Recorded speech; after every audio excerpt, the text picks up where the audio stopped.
Welcome back to Pro Sports. On today's episode, we'll be talking about New England Revolution's continuing struggles on the offensive side of the ball and more. Why New England Revolution suck? That's a good question, Aiden. Honestly, at this point, I feel like a broken record. New England Revolution's front office and even their coaching staff just need to make some changes now. This team is struggling on offense, and you could see it. With the finishing, the team's coach just needs to, Porter needs to figure things out. He needs to find a striker because Veroni isn't the option. Bobby Wood ain't the option. Like, Chunkalai is the option if he has a supporting cast. It's just, there's just nobody's doing anything about it. Like, we could clearly see as fans that the team is struggling and we don't have a freaking striker who can score goals. It's just embarrassing at this point. And even recently, like seeing some of the trades that happened recently, we brought in we traded for a new goalie and a new defender. I'm sorry, but that's not going to help our offense. Getting a new goalie and goalie and defender isn't going to help us win games. Isn't going to help us score goals. We need a striker who's going to score goals. And if we can't win, if we can't score, we can't win. Like, at this point, it's just embarrassing. And it's frustrating because if you look at the stats from some of the players, like, for example, Frioni, he's played in 7 games. He's only gotten 1 goal. Whereas Carlos Heel, an attacking center mid, has played in 8 games and has scored 3 times. Why is it that our attacking midfielder is scoring more than our strikers? That's absolutely pathetic. And if our team's coach, Caleb Porter, or the front office can't figure this out now, it's like we've already been reiterating. It's going to be a long season because it's already very frustrating to watch as a fan. It's just embarrassing. I mean, looking at last game, we had 17 shots in total. 5 were only on target. We had 61% possession. We had 532 passes. And we had an 83% passing accuracy. And we also had 15 fouls. Why, first of all, why do we have so many fouls?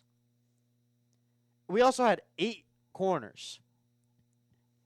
And we couldn't do anything with those either. Like, we had more possession last game than Toronto. And even with that, we still couldn't put it in the back of the net.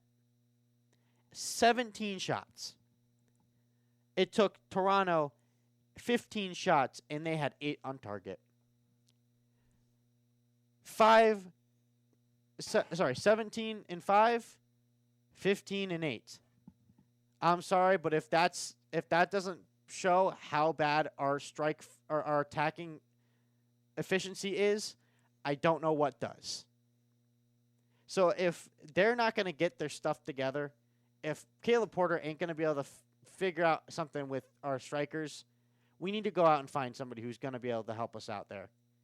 Or, for that matter, get rid of Caleb Porter already to begin with. Because it seems like he can't do anything with this team right now. Because it clearly shows that we need a striker, and yet nobody wants to try to find a striker for us. Instead, we want to go out and get a new goalie and defender. Like, it's frustrating. It really is. And at this point now, we can't really do anything about it as fans. All we have to do is just sit here, watch our team struggle, and then go about our days. So I'm sorry, Revolution fans, but it looks like we're not going to have a fun time because we have Inter Miami coming up this weekend. And it's not going to be a pretty game. I can already see it. I've lost hope in this team at this point now. I'm still going to be a fan, but I don't see anything happening with the rest of the season. If we're going to continue to struggle, if nothing's going to be changed with the offense, or rather with a new striker or with just somebody being replaced, I don't see our team getting anywhere. I think I see our team staying bottom of the table. It's very frustrating at this point, and we can't do it. It sucks because I'll be honest. If I was Caleb Porter right now, I'd be already immediately looking for a new striker, and I'd be sacking. First of all, I'd be sacking Bobby Woods. Bobby Woods ain't it. He's old. He didn't do much to begin with last season, and the seasons beforehand. Like, we don't need Bobby Wood anymore. Bobby Wood needs to go. Veroni, he hasn't shown enough. He's clearly not that guy. He has struggled the last 3 seasons that he's been with us. I'm over him. I really am. He's not productive enough up there. We need somebody else. We need somebody who's younger and can score goals a lot more than what he can, because it's just not. It's not it. So yeah, Aidan, take it away. What is some of the games coming up this weekend? Austin FC and LA. And what time do they play at? 1:45 p.m. And also, is all the games on Saturday? Yes. All right. And what is your prediction for the Austin versus LA game? Austin winning 2-1. All right. And what's the next games? Cincinnati and Colorado Rapids All right. And what time are they playing at? at 7:30 p.m. And what is the score you're gonna have for that game? 1-0 To who? Who's winning? Colorado. All right. Awesome. What's the next game? What's the next? Let's see. Hold on. 1, 2, 3, 4, 5, 6. What's the next 6 games? What time are they all playing at? 7:30 p.m. All right. And what's this next game coming up? Columbus Crew and Montreal. And what do you have that score for them? 2-0 Who's winning? Columbus. All right. Awesome. What's the next game? DC United and Seattle Sounders. Yep. 2-1 DC United and Seattle Sounders won. What's the next game, Aiden? Here we go. Here's the big reveal as to what the next game is. Miami and New England. What do you have them?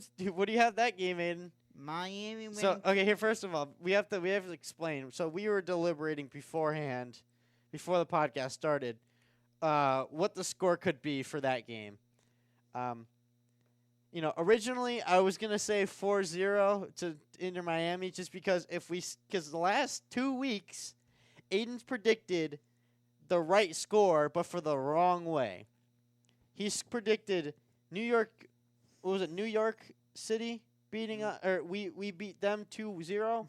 They beat us, we beat them 2-0. They ended up beating us 2-0. The following week, he said 1-0 to New England against Toronto. Guess what happened? That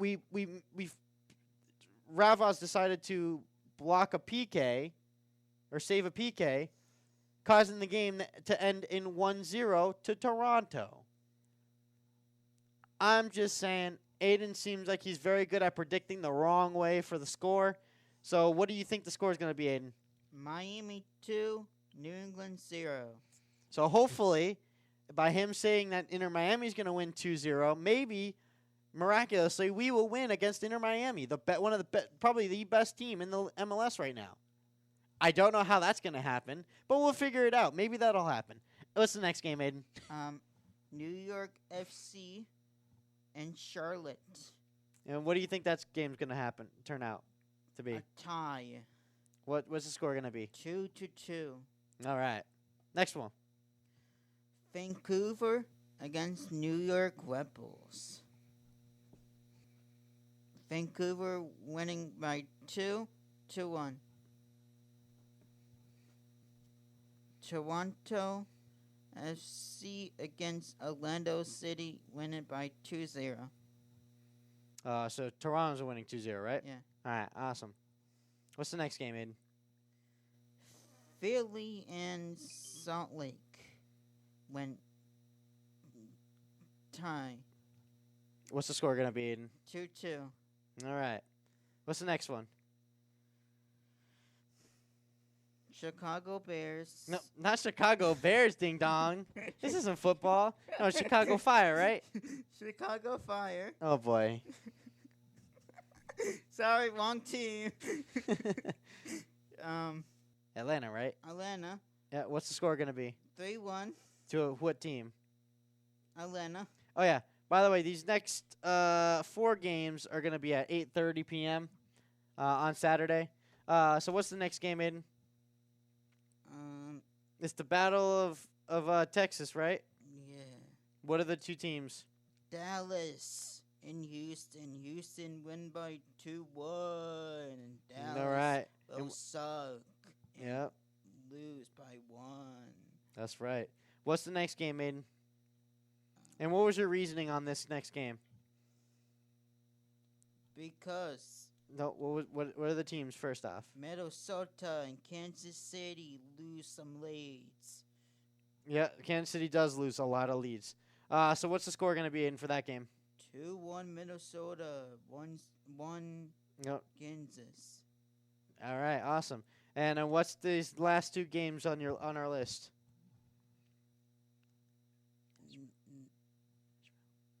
Nashville.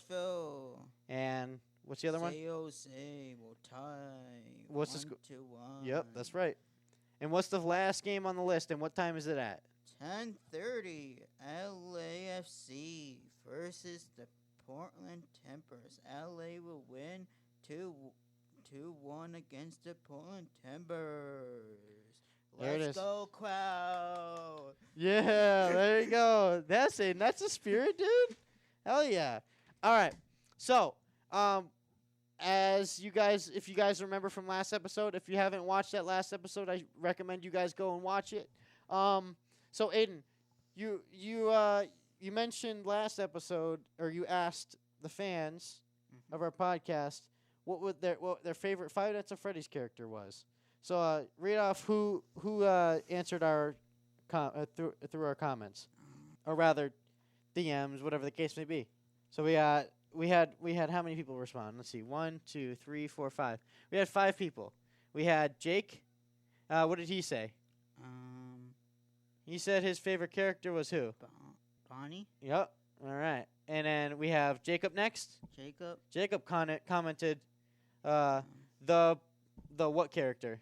What does Chica hold? Cupcake.